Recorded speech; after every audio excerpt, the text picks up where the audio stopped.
Salutations à toutes les frères et sœurs en Jésus-Christ dans le monde entier. Je me présente le frère Serge de l'île de la Réunion pour ceux qui ne me connaissent pas encore. Nous allons voir la destinée de l'Europe dans le nom de Jésus-Christ. Comme vous savez tous, notre île de la Réunion fait partie de la France. Donc, la Réunion fait partie aussi de l'Europe. Cette prophétie nous concerne aussi en tant que réunionnais en Christ. Prenons le livre des Actes des Apôtres, chapitre 2. Avant tout, avant d'apporter notre message, prions frères et sœurs. Seigneur Adonai, sois béni, sois glorifié, conduis toutes choses par ton Saint-Esprit. Merci de nous éclairer à la lumière de ta parole éternelle dans le nom de Jésus-Christ. Actes chapitre 2, versets 1 à 13. Actes chapitre 2, versets 1 à 13 nous dit: Quand le jour de la Pentecôte arriva, ils étaient tous ensemble au même endroit. Tout à coup, il vint du ciel un bruit comme celui d'un vent violent, qui remplit toute la maison où ils étaient assis.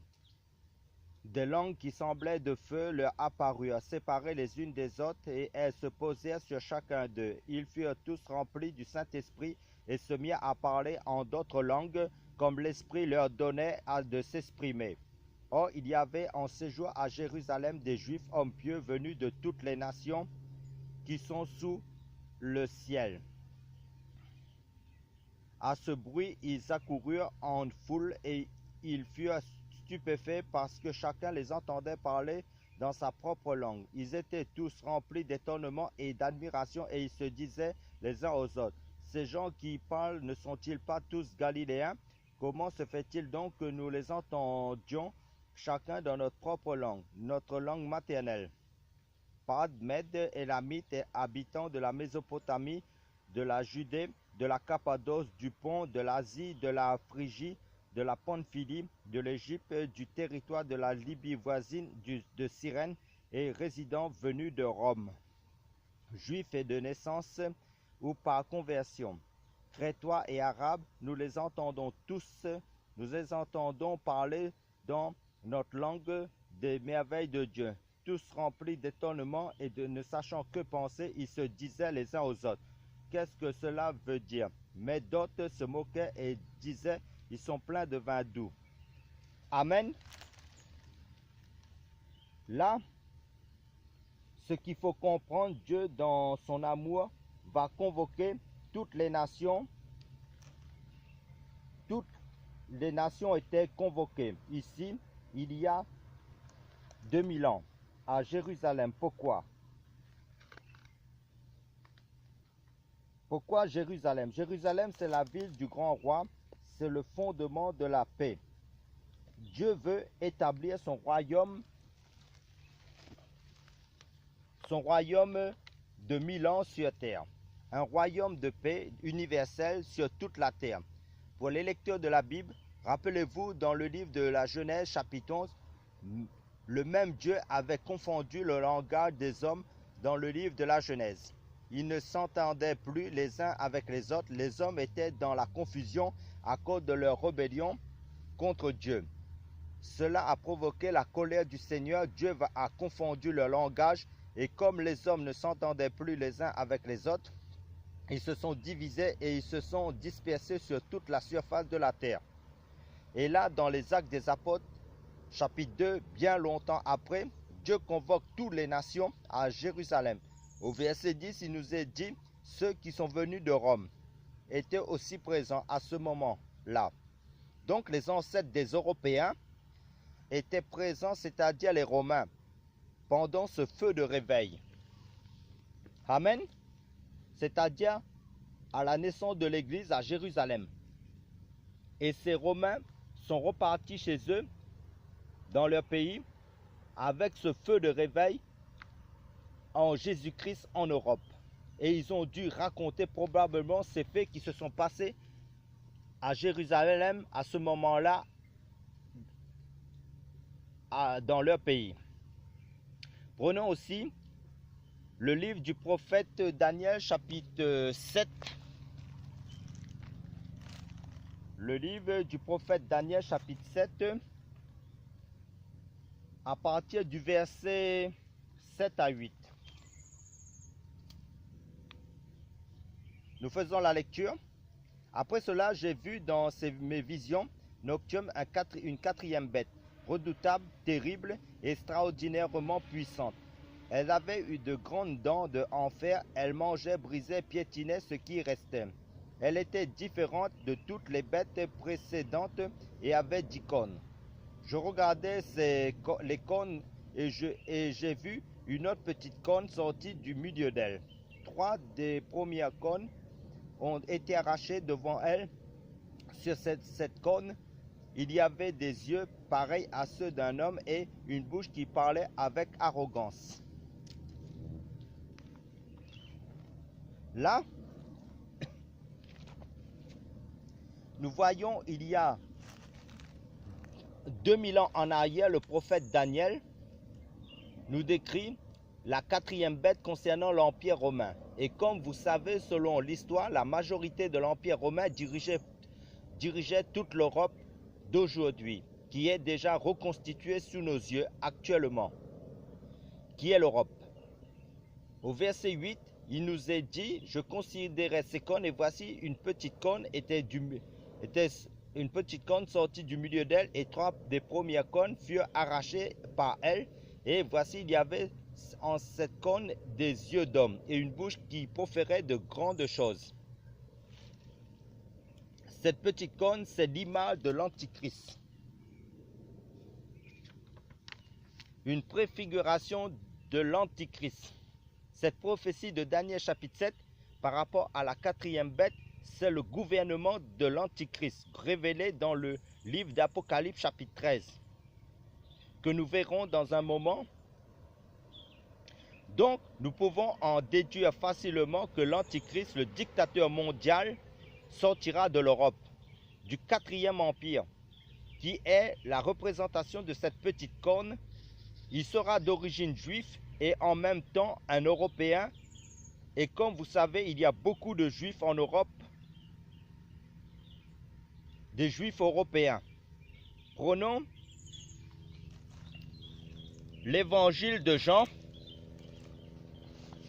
chapitre 5, verset, évangile de Jean, chapitre 5, verset 43.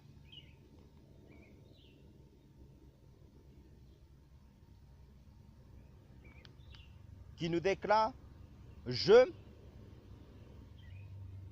là il est question du Seigneur Jésus-Christ qui dit, je suis venu au nom de mon Père et vous ne me recevez pas. Si un autre vient en son propre nom, là il est question de l'Antichrist. Si un autre vient en son propre nom, vous le recevrez. Ce passage que nous venons de lire, pour notre information, ce verset, cette parole de Jésus-Christ, c'est une prophétie concernant l'homme impie, l'Antichrist, qui devra prouver son origine juive lorsqu'il sera établi pour être accepté par les Juifs. Donc l'homme impie, l'Antichrist ou encore le dictateur mondial qui est la même personne sera un Européen d'origine juive. Donc cet homme émergera, sortira de l'Europe pour régner sur toute la terre. Et le livre d'Apocalypse chapitre 1 nous révèle le gouvernement de l'Antichrist par rapport à la prophétie du prophète Daniel chapitre 7. Prenons le livre d'Apocalypse chapitre 13. Apocalypse chapitre 13. Merci Seigneur pour ta parole. Ta parole nous éclaire. Apocalypse chapitre 13, verset 1. Puis je vis monter de la mer une bête qui avait 7 têtes et 10 cornes, et sur ces cornes 10 diadèmes, et sur ces têtes des noms de blasphème. La bête que je vis ressemblait à un léopard, ses pattes étaient comme celles d'un ours et sa gueule comme une gueule de lion. Le dragon lui donna sa puissance, son trône et une grande autorité. L'une de ses têtes était comme blessée à mort, mais sa blessure mortelle fut guérie. Remplie d'admiration, la terre entière suivit alors la bête. On adora le dragon parce qu'il avait donné l'autorité à la bête. On adora aussi la bête en disant, qui est semblable à la bête et qui peut combattre contre elle? Il lui fut donné une bouche qui proférait des paroles arrogantes. Là, nous retrouvons la même similitude que dans le livre de Daniel chapitre 7. Et des blasphèmes. Et elle reçut le pouvoir de faire la guerre pendant 42 mois. Elle ouvrit la bouche pour proférer des blasphèmes contre Dieu, pour insulter son nom et son tabernacle, ceux qui habitent dans le ciel. Il lui fut permis de faire la guerre aux saints et de les vaincre. Elle reçut l'autorité sur toute tribu, tout peuple, toute langue et toute nation, et tous les habitants de la terre l'adoreront. Tous ceux dont le nom n'a pas été inscrit dans le livre de vie de l'agneau offert en sacrifice, et ce dès la création du monde. Si quelqu'un a des oreilles, qu'il entende, qu'il écoute. Si quelqu'un fait des prisonniers, il sera emmené prisonnier. Si quelqu'un tue par l'épée, il doit être tué par l'épée. C'est ici que sont nécessaires la persévérance et la foi des saints. Ensuite, je vis monter de la terre une autre bête. Amen. Nous arrêtons là. Là, nous voyons la description carrément du gouvernement de l'Antichrist qui prendra de l'ampleur avant sa chute. Sa destruction quand Jésus reviendra mettre en place son règne de 1000 ans plus tard. Dans ce passage de l'Apocalypse chapitre 13, nous voyons la destinée prophétique aussi de l'Europe, selon la vision de luciférienne du diable, par l'établissement, la mise en place de l'Antichrist. Comme vous savez tous, les Européens ont colonisé les États-Unis au fil de l'histoire du monde. Et là, plupart des nations et des îles, au temps de l'esclavage, que ce soit par les Anglais, les Français et la majeure partie des Européens, se sont répandus dans le monde. Et tout le pays converge, et toute la terre converge, vient en Europe. Beaucoup d'immigrants convergent, vient en Europe. L'Europe est convoitée par les autres pays. C'est l'Europe qui gère le monde, avec le G7 que vous savez tous. Ça, c'est la destinée prophétique selon Lucifer, le diable, pour mettre en place son gouvernement mondial sous nos yeux pour gérer la terre.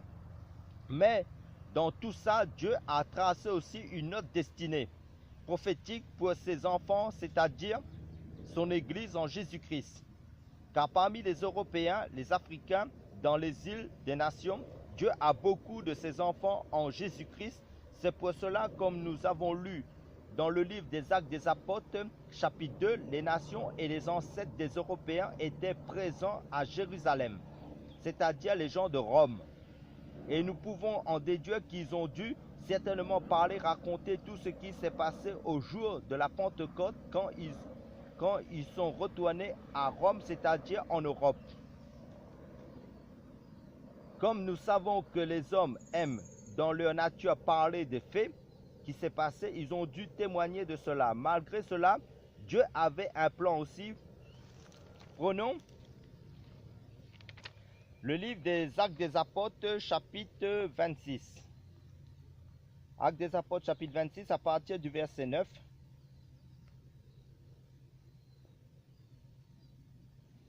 Le verset 9,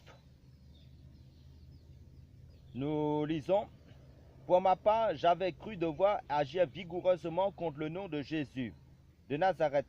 C'est ce que j'ai fait à Jérusalem. J'ai jeté en prison, là c'est l'apôtre Paul qui parle, en prison beaucoup de chrétiens, car j'en avais reçu le pouvoir des chefs des prêtres. Et quand on les condamnait à mort, je votais contre eux. Dans toutes les synagogues, je les ai souvent fait punir et je les forçais à blasphémer. Dans l'excès de ma fureur contre eux, je les ai même persécutés jusque dans les villes étrangères. C'est ainsi que je me suis rendu à Damas avec les pleins pouvoirs et un mandat des chefs des prêtres. Vers le milieu du jour, roi, alors que j'étais en chemin, j'ai vu resplendir autour de moi et de mes compagnons de route une lumière venant du ciel, plus éblouissante que le soleil. Nous sommes tous tombés par terre et j'ai entendu une voix qui me disait en langue hébraïque, « Saul, Saul, pourquoi me persécutes-tu? Il te serait dur de te rebeller contre les aiguillons. » J'ai répondu, « Qui es-tu, Seigneur? » Et le Seigneur a dit, « Je suis Jésus, celui que tu persécutes.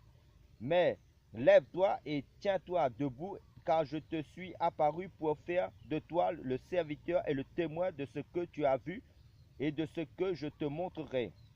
Je t'ai choisi au milieu de ce peuple et des non-juifs vers qui je t'envoie. Je t'envoie leur ouvrir les yeux pour qu'ils passent des ténèbres à la lumière et de la puissance de Satan à Dieu, pour qu'ils reçoivent par la foi en moi le pardon des péchés et une part d'héritage avec les saints. » Amen. Alléluia. Gloire à Jésus-Christ. Là, nous voyons la description de la conversion de Paul et de sa mission pour l'Europe. Les non-juifs, c'est-à-dire les païens, les nations. L'apôtre Paul, là, est missionné par Jésus-Christ lui-même au tout début de l'histoire de l'Église. Voyons cela dans le livre de Romains, chapitre 15. Le livre aux Romains, chapitre 15, à partir du verset 25.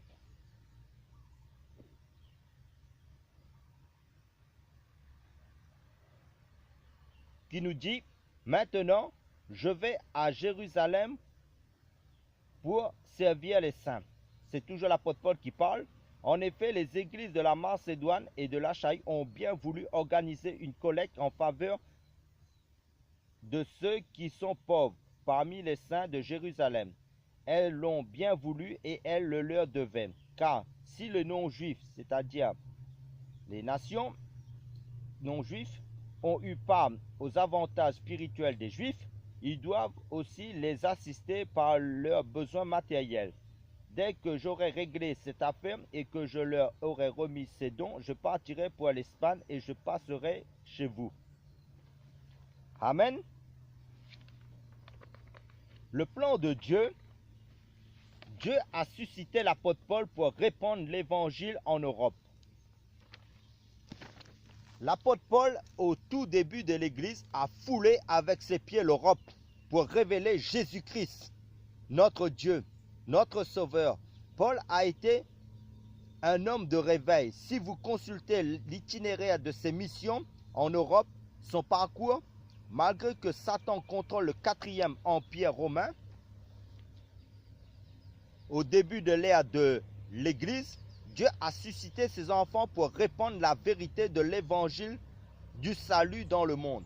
La Bible nous dit, là où le péché a abondé, la grâce a surabondé. D'après le livre de Romains chapitre 4 à partir du verset 20. Dieu aime les nations. L'Europe a reçu la parole de Dieu. Il y a même dans la Bible des lettres qui portent des noms des villes européennes, comme le livre aux Romains, ville de Rome, qui fait partie de l'Europe. Le livre de 1 et de 2 Corinthiens, ville de Corinthe aussi, qui fait partie de l'Europe. Le livre de 1 du premier et de la deuxième lettre aux Thessaloniciens, ville de Thessalonique. Le livre aux Philippiens aussi, ville de Philippe. Et le livre d'Éphésiens, car une partie de la ville d'Éphèse était turco-occidentale, donc européenne, de nos jours. Donc toutes ces villes étaient européennes. Donc dans la Bible, il y a au moins 7 lettres qui sont destinées aux Européens. Nous constatons cela selon la destinée prophétique de l'Europe. Dieu a consigné par écrit 7 lettres dans la Bible pour les Européens. Dieu aime les nations, oui, Dieu aime Israël. Mais Dieu aime également, à travers ces épîtres de Paul, pour les nations. Durant ces 2000 ans de l'histoire de l'Église, malgré que Satan a suscité beaucoup de philosophes pendant le XVIIIe siècle, certains de ces philosophes disaient même que Dieu n'existe pas pendant le siècle des Lumières, selon la science de l'homme intellectuel. Mais Dieu a de son côté suscité beaucoup d'hommes de réveil, de femmes de réveil au sein de l'Europe, dans les nations, pour amener des âmes à son royaume. Et Dieu continue son œuvre jusqu'à nos jours, dans les nations, dans les îles, jusqu'à notre île de la Réunion. Pour conclure notre message, prions frères et sœurs. Seigneur, merci pour ta grâce, pour ta vie en nous. Aide-nous à toujours œuvrer selon tes desseins pour ta gloire. Dans le nom de Jésus-Christ, Amen.